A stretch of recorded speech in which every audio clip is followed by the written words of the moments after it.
Hello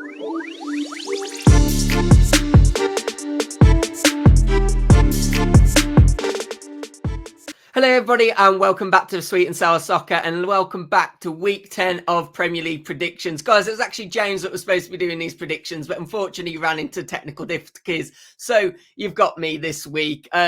But whilst we're speaking about James, why not speak about our predictions, our head-to-head? So if you are new here, guys, every week me and James go head-to-head. And sadly, for the first time, he has took the lead. As you can see, he is now in the lead just by 3 points. But guys, I'm confident of bringing it back this week. So let's see if I can do it. And let us know in the comments whose predictions you do prefer. And let's waste no more time. Let's get into these predictions. And we start off with Crystal Palace, who take on Tottenham. This is going to be an interesting game. I think obviously Palace have they've got a big result in them, especially at home. But Spurs are doing very well at the moment. They're continuing their dominance and, of course, are sitting in a very pretty space at the top of the table. Everyone's going to wonder, how long can Spurs keep this going? Are they the real deal? Have they just had a real good start to the season, or are they a team that are going to stay there for the longevity? I'd be interested to know your guys' thoughts where Tottenham might finish in the table. Could they go all the way? Are they definitely going to make the top four, or could they even drop out of it? I think Spurs are going to do fairly well this season. I'm still not convinced that they are going to ultimately, by the end, challenge for the title, but I still think they're going to do pretty good. When you look at Palace, though, they're a team that have obviously got quite a lot of heavy injuries at the moment. And, you know, they've lost their flair, haven't they? The likes of Elise, Eze, both injured. They'll be dying for those players to come back eventually. Because they do just bring so much to Crystal Palace. Regardless of that, though, I have gone for a bit of a shock result in this one, especially with Palace at home. I just fancy a shock result. So I've gone a 1-1 draw in this one. James has actually gone for a 2-1 Spurs win. Let's move on to speaking about Chelsea next, who take on Brentford. And for me, this is a game where I think, you know, if Chelsea are looking to continue to climb up the table, it will be one that they're targeting. Obviously, they've got a result against Arsenal, but they probably are feeling a little bit disappointed that they did ultimately throw that result away. Of course, Arsenal did a late comeback, managed to pull it back to 2-2. And I think they'll be looking to come back with some vengeance. And one thing that has been solved for Chelsea that you would say is they're finally starting to score goals, which kind of sets them up very promising to come in against the Brentford team that started the season well, but have kind of lost their, they haven't been able to keep up that kind of momentum. And I think for that reason, I'm going to back Chelsea in this one. I'm going to go 2-0 to Chelsea. And James has actually agreed on me with this one. He's also gone 2-0 to Chelsea.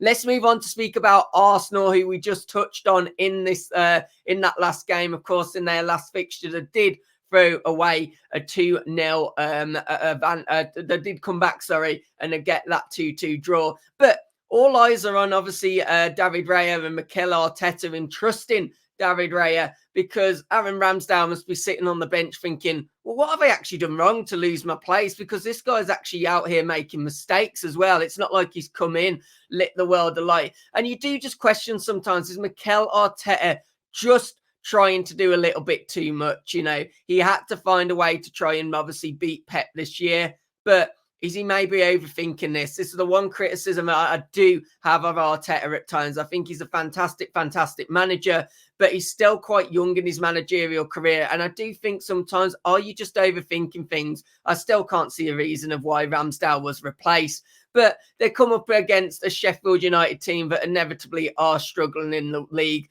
They do lack real quality. And you know, they're going to have to start getting some points somewhere. Whether they're going to do that by changing the manager, I don't know if that's going to be the right solution, but at some point they're going to have to try and do something to obviously change their results. It's no surprise in this game, though, that neither me or James are predicting them to get anything out of this. I've gone Arsenal 3, Sheffield United 0. James has actually gone double that. He's gone to 6-0 to Arsenal. So he was really expecting a big result in this one. Hi guys, just a quick one from me before we get back to the video. If you can do me a massive favour, you already know what I'm going to ask. Hit that like button for us. It really does help our content get pushed. And if you haven't done so already, why not subscribe to the channel as well? And let's get back to these Premier League predictions. Let's move on to the next game, and it is Bournemouth who take on Burnley. And this is an interesting game because it is probably two managers that really could do with a win. And a manager in the Bournemouth manager that is really out under pressure after a former, Bournemouth manager Gary O'Neill managed to beat them last week. It does make you wonder, failed to win at home against Burnley. Could he be seeing, things ultimately change? Because so far they are languishing near the depths of the table. And after a huge amount of expenditure spent, they were probably looking for much better returns. Having said that, you would have to say with Iraola, at least he is trying some kind of a good style of football. He's trying to get these players playing properly. The question is, though, that's all well and good, but is there a quality within the team to do that? You could also put the same question at Vincent Kompany as well. These are two managers that are trying to keep with their style, trying to keep with their philosophy, but you have to wonder against especially the bigger teams in the Premier League, have they actually got the players in place to kind of play that philosophy? And will they eventually have to adapt their tactics in order to not lose their job and ultimately get points on the board for both of these teams? I think this could be a game that could honestly go either way. And as I say, I do, if Burnley manage to get a win here or even a draw, it could be time to go for the good old Bournemouth manager. But I'm actually predicting a Bournemouth win. I fancy them at home to get a narrow victory. I've gone 2-1 to Bournemouth. James, he's gone 1-1 to Bournemouth. So funny enough, neither of us are predicting the win for Burnley. Let's move on to the next game. It is our team, Wolves, who are taking on Newcastle United. And there's going to be a lot of people viewing this game because especially of the situation around Tonali. It's also a 5:30 kickoff on the Saturday. So I presume it's on the telly. I'll be at the game, so I haven't checked, but I presume that's why it's been moved. And ultimately, it looks like Tonali potentially is going to be banned for 10 months if found guilty. And it is expected that could be in place before the game on Saturday, which would be a huge loss for Newcastle United. Having said that, look at their team. They can just potentially go, oh no, anyway, let's put someone else in. They've got such a good depth of players, and it's really going to be a difficult game. I'm sure Eddie Howe will be wanting to keep the attention on the players that are available and also how Newcastle are doing rather than focusing obviously on that Tonali ban. But it's going to be a hard game because Wolves themselves are in good form and things are really, picking up for Wolves, who a lot of people were saying were going to go down. Gary O'Neill's picked up 7 points in the last 4 games in difficult conditions. And, a lot of people were giving him plaudits for his interview and, his interviews basically on Monday Night Football. So an interesting one. This is usually a 1-1 draw. And that for that reason, we both backed 1-1 draw. Both me and James are expecting things to stay the same when it comes to this game. So we have both gone for 1-1 draws in this fixture. Now, this is an interesting one, actually. West Ham taking on Everton. Now, of course, Everton, I want to speak about them first because they've been in a bit of an FFP scandal. And although it won't be the FA that are deciding, which I think is absolutely crazy, the FA have apparently said that they would be fine with the independent jurisdiction to actually say, look, you can take 12 points off Everton. Now, that's not to say it will happen. It's got to go through all different proceedings, but they've just basically said the maximum punishment you can give is a 12-point deduction. Now, have Everton maybe broke FFP rules? Absolutely. Well, I say absolutely. I imagine they probably have to be in this stage, but you do have to ask the question, why is it Everton being punished? We know that the likes of Chelsea have done this, the likes of Man City have done this. So if Everton did be the ones that finally got, the hard stance of the FA and the Football Authority, you could kind of feel sorry for them. And you do think then 12 points took off. That's probably going to relegate them, isn't it, if it was the full 12 points. But when looking at this game, they've actually got a really difficult game. They're taking on a West Ham team who I think will be hungry for a victory. I think they'll, really be looking to go and do something and start getting some wins on the board. And I think they will get past this Everton team. I'm going to go West Ham 2-0. James has gone West Ham 2, Everton 1. Let's move on to speaking about Aston Villa here, who at the weekend actually set their own record for the most home consecutive wins. They just look like an unreal team at home, don't they? And, they come up against a Luton team who, let's be honest, they're trying their best. They're having moments, they're creating chances, but it is a team that does lack some Premier League quality. And look, they're coming up at against a very good Aston Villa. Unai Emery's team, look at their home record as well.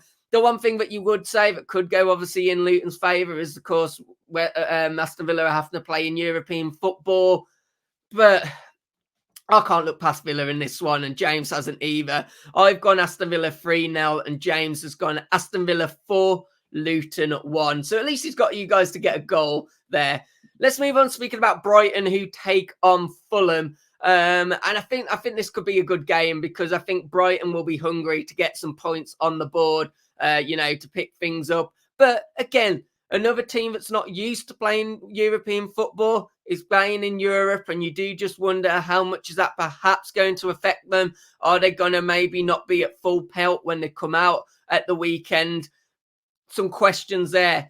The thing is, though, they're coming against a Fulham team who really look, like struggling in front of goal. They've obviously signed a couple of attacking players over the summer. They're not really working out. Losing Mitrovic, you bring in Raul Jimenez, who, as much as I hate to say it, because of course for us he's a Wolves legend, I could tell before he signed for Fulham that he was sadly past his best after that horror injury, and it's no surprise, unfortunately, that he's not pulling up trees at Fulham either, and is inevitably getting a bit of stick for some missed chances as well.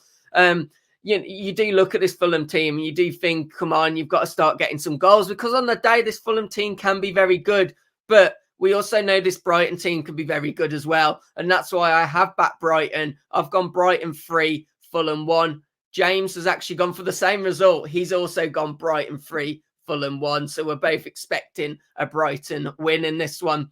Let's move on speaking about Liverpool, who come up against a Nottingham Forest team. And you do look at Steve Cooper and wonder, maybe under a little bit of pressure here, because, it's not easy fixtures that they've inevitably got. And, you could argue that they should have won their last game.